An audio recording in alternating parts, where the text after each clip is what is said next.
Mahal na hari, kailangan namin kayong dalhin doon kung hindi kami ang mananagot sa Reyna. Mahal na Reyna, nakikiusap ang anak mo kung maaari bumaba siya sa lupa dahil gusto niya makasama ang babaeng mahal niya.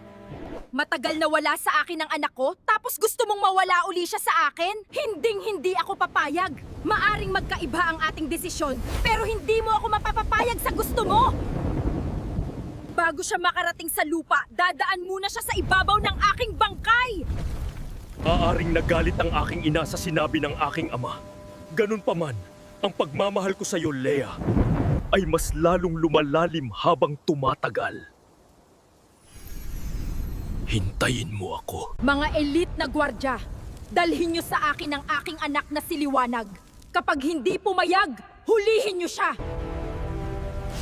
Walang maaaring makapanakit kay Liwanag. Siya ang pinakamalakas na asong lobo sa mundo.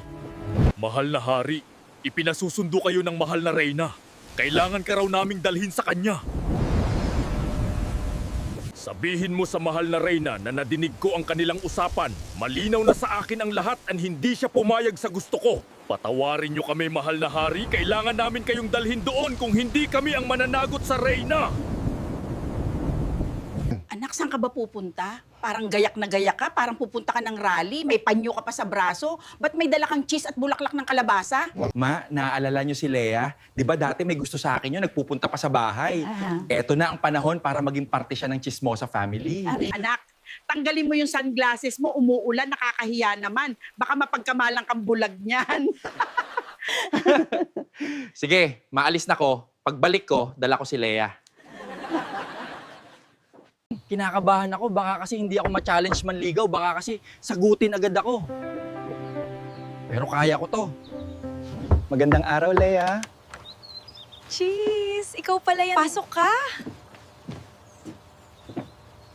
Leia, tanggapin mo. Bulaklak ng kalabasa, masarap yan sa bulalo.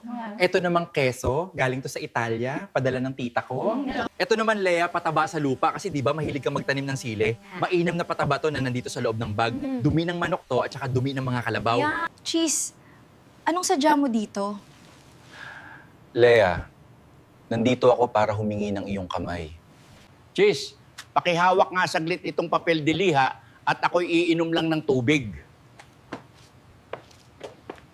Nauuhaw ako sa sinabi mo eh.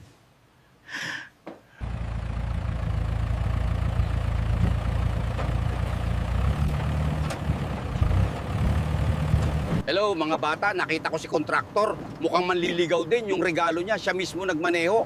Mga bata, ibaba niyo isang kalabaw, sasakay ako. Areglado, boss, alin doon? Yung lalaking kalabaw o yung babaeng kalabaw?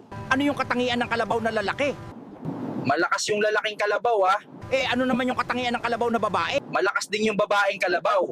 Tigil-tigilan nyo nga ako, pinaglululoko nyo ako, ibaba nyo na isang kalabaw.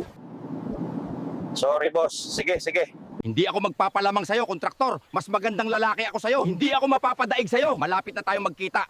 Tingnan natin kung sino sasagutin ni Leia.